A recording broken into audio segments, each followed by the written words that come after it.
Welcome back to Jatai Academy. I'm Russell Mays, Director of Content. Today we're going to be doing an experiment in a double layered overt bob.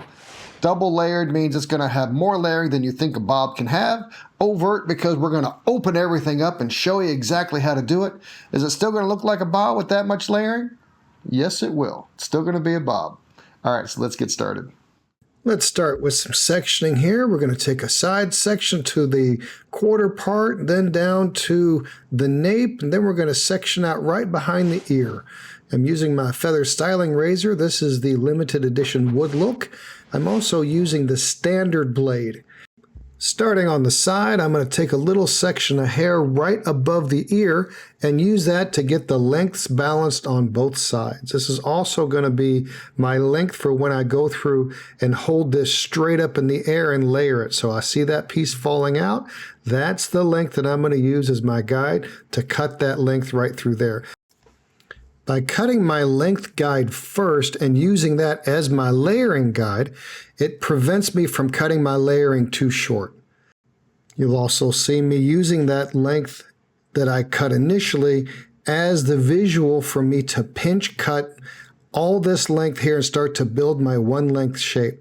So by pinching a little section of hair that wants to separate together, that's going to allow me to build up a bob-like shape without going through and cutting everything perfectly blunt. So by leaving it a little haphazard and some sections a little longer and some a little shorter, I can get a lot of movement through it without it being really hard or blunt. And the more movement that I have, the more visually interesting that the shape can be, and the more ways that I can style it, and the broader range of hair textures that I can put this shape on.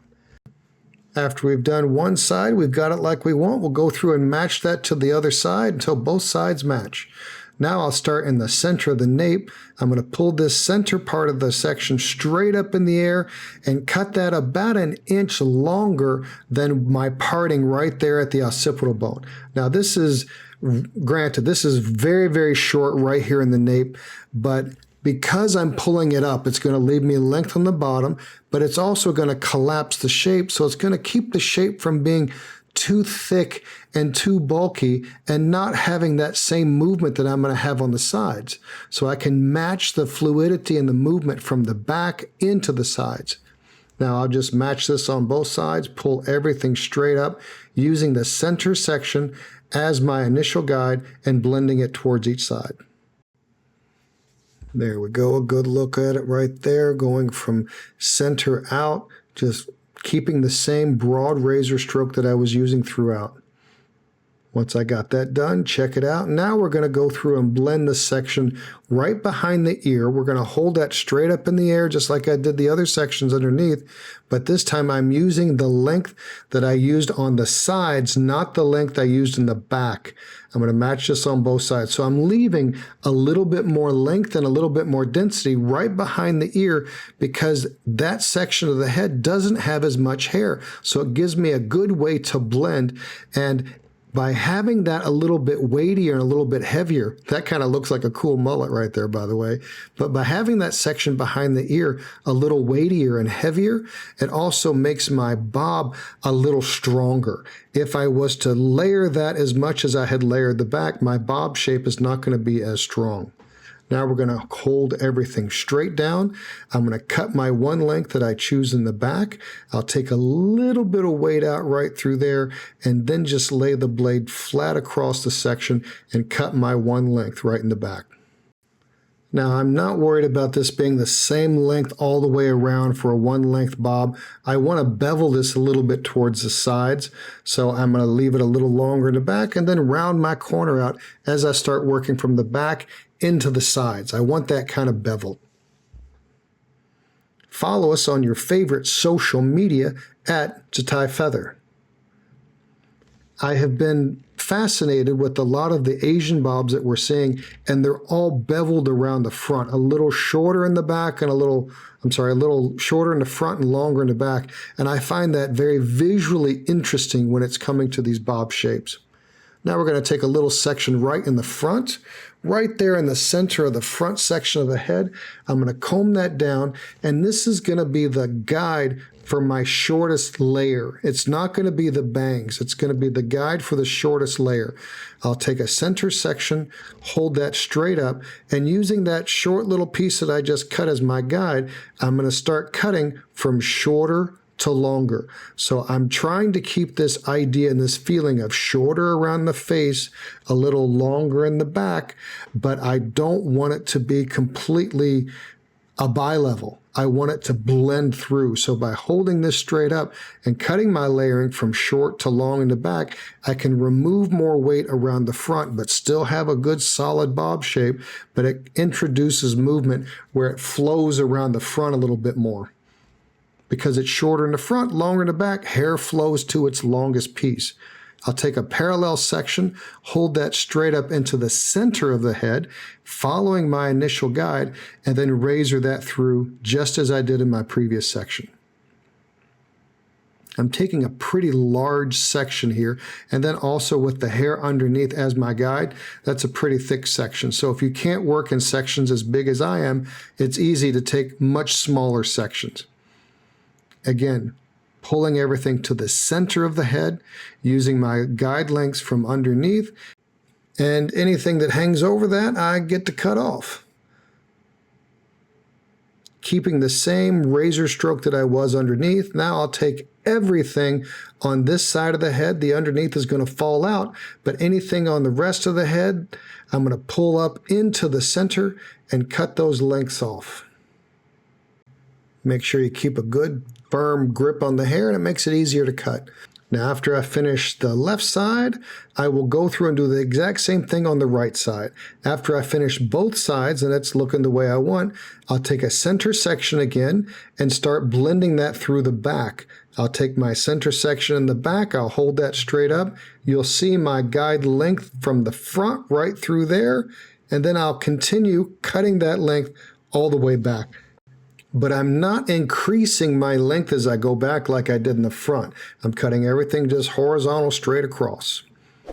Give us a thumbs up, click subscribe and the notification bell to be notified of future Jatai Academy content.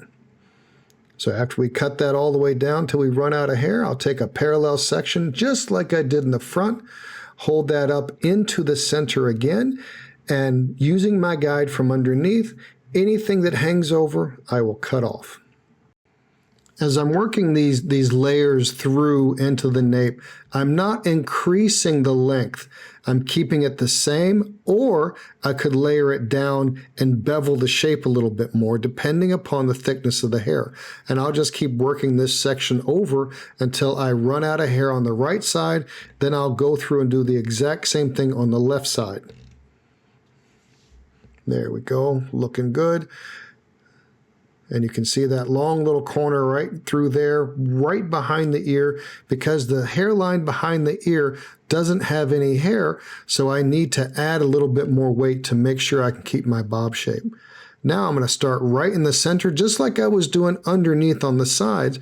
I'll take a little section, I'll pinch it into my fingers, and then cut that until I can bevel it. So I'll start cutting on one side, then maybe on the other side, and I want to keep piecing that out in just little pinches of hair so I can start fitting my bob shape in. This is where the bob starts to really pop, but by going through and doing this, it gives me a lot of movement and a lot of variation and a lot of softness, but it doesn't build up a overly strong structured shape. And I just keep working that all the way around until I get the shape looking like I want on my perimeter. So in this shape, I've gone through and layered it first and then cut my perimeter shape into it. 99% of the time, I will go through, cut my perimeter shape, and then layer it. If I go through and I'm trying to get a lot of texture and a lot of lightness and a lot of airiness in it, by cutting the perimeter first, I've already made it too solid, and it's very, very difficult to get that solidity out of it once I put it in. Now we're going to go through and take our little section right around the front and make sure that that blends into where my shortest layer was. So I'll start in the center and just bevel that a little longer towards the corners on the sides. So it's shorter in the middle, a little longer towards the left, and a little longer towards the right. Now, after I've got everything fit in, I'm going to go through and put a little undercut bang right here in the front.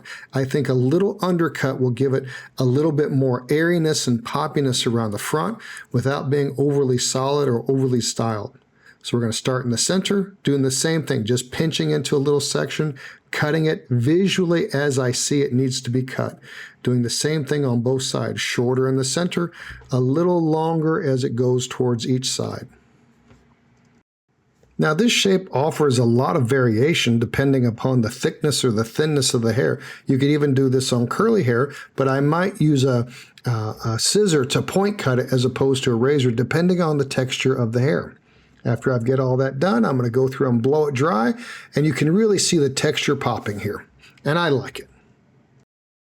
Here's our end result, and I think that we have a really strong bob shape to it, even though we have double layered it. We've layered it underneath so much that it barely has any shape at all, but we still have a strong perimeter shape. We've layered the top maximum layer that you can get into it with a razor, but yet we still have a strong, solid bob shape. And I think the benefit of going through and razoring the layering first and controlling how much layering we're taking out, and then going back in and putting in our perimeter shape, it really helps us control exactly how strong of a perimeter shape that we put into it. Add this to your repertoire, experiment with it a little bit, get your doll head and play around, and I think it will open up a whole new world of possibilities for your layering and your razoring. Please check out the Jatai Academy. There's all kinds of fantastic information on there that will make you a better hairstylist and barber. Also, let us know what you'd like to see in the future. If you have any questions, post below. Thank you so much for watching. We'll see you then.